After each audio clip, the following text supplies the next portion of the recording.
कि supreme court ने देश में पहली बार इच्छा मृत्यु की मंजूरी दे दी है। कोर्ट ने 13 साल से ज्यादा समय से कोमा में रहे 32 साल के हरीश राणा का लाइफ सपोर्ट हटाने की इजाजत दे दी है। हरीश चंडीगढ़ के पंजाबी यूनिवर्सिटी के छात्र थे और 2013 में हॉस्टल की चौथी मंजिल से गिरने के बाद कोमा में चले गए थे।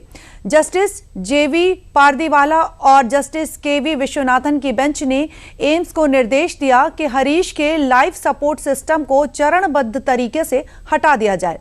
दरअसल आपको बता दें कि 13 साल से अधिक समय से अचेत हरीश राणा की सांसें चल रही हैं, लेकिन वो 2013 से जिंदा लाश की तरह बिस्तर पर पड़े हुए हैं। हरीश के माता पिता ने कोर्ट से अपील की थी कि हरीश राणा के ठीक होने की कोई संभावना नजर नहीं आ रही है। 13 साल से अधिक समय से अचेत हरीश राणा की सांसें भी चल रही हैं। इसके बाद सुप्रीम कोर्ट ने इच्छा मृत्यु की अनुमति दे दी। आपको एक बार बता दें कि देश में ऐसा पहली बार हुआ है जब इच्छा मृत्यु को मंजूरी दी गई है।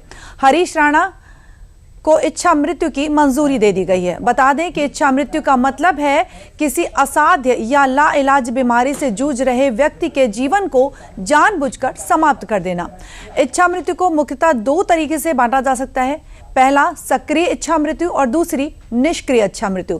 तो सबसे पहले आपको बता दें कि सक्रिय इच्छा मृत्यु किसे कहते हैं, जिसे एक्टिव यूथेनेशिया कहते हैं। साथ ही इसमें मरीज की जो मृत्यु है उसको संभव तरीके से सीधे तौर पर कोई सक्रिय कदम उठाया जाता है, जैसे मरीज को कोई घातक पदार्थ या इंजेक्शन देना, और इसके साथ ही जिससे व्यक्ति को कुछ ही सेकंड में गहरी नींद आ जाती है और इसके साथ ही उसकी नींद में ही दर्द रहित मौत हो जाती है। वहीं अगर हम निष्क्रिय इच्छा मृत्यु की बात करें, जिसे पैसिव यूथेनेशिया कहा जाता है, इसमें मरीज के जीवन को लंबे समय तक बनाए रखने वाले जरूरी चिकित्सा उपचार को रोक दिया जाता है।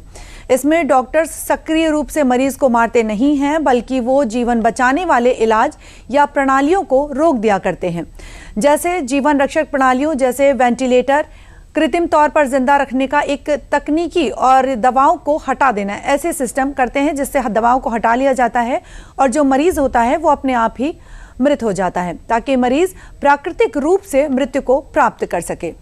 और साथ ही आपको ये भी बता दें कि किन देशों में वैध है इच्छा मृत्यु। दुनिया के तमाम देशों में इच्छा मृत्यु की इजाजत है।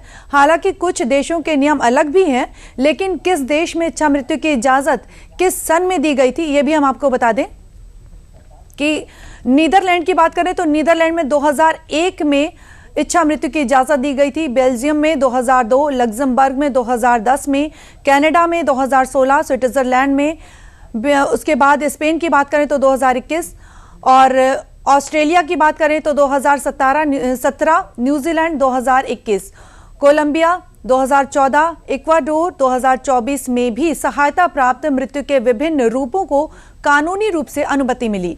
जर्मनी में 2020 से सहायता प्राप्त मृत्यु की अनुमति दी गई। इसके साथ ही किन देशों में वैध है इच्छा मृत्यु ये भी हम आपको बता दें कि किन देशों में वैध मानी गई है। नीदरलैंड में 2001 से वैध मानी गई है, बेल्जियम में 2002 से, लग्जमबर्ग में 2010 से, कनाडा 2016, स्विट्जरलैंड स्पेन 2021 और ऑस्ट्रेलिया 2017, न्यूजीलैंड 2021 में जनमत संग्रह द्वारा, कोलंबिया 2014, इक्वाडोर 2024, जर्मनी 2020।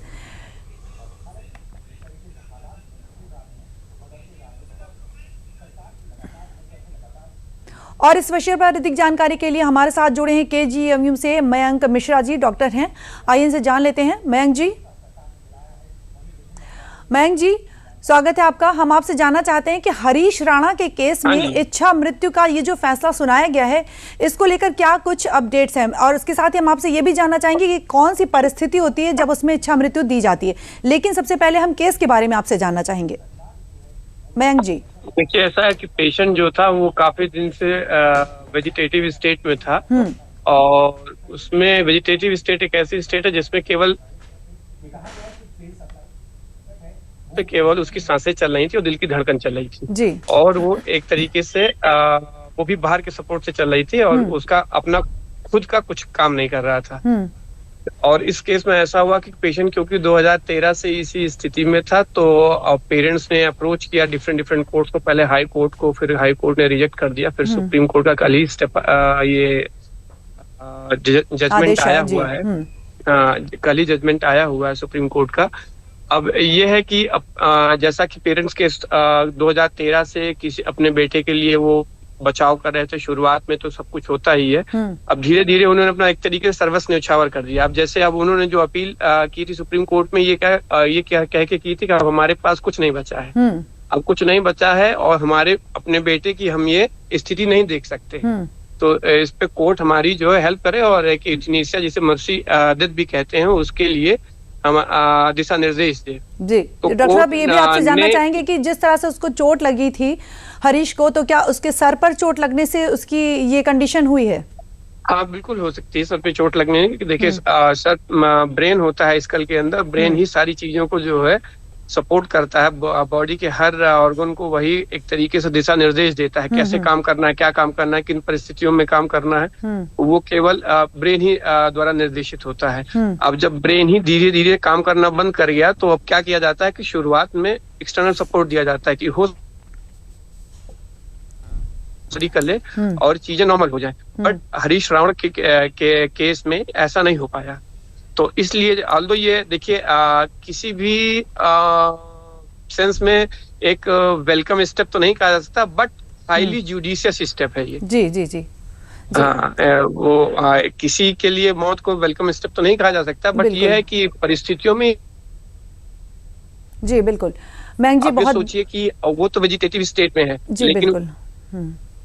जी बहुत धन्यवाद हमसे जुड़ने के लिए और तमाम जानकारियां साझा करने के लिए।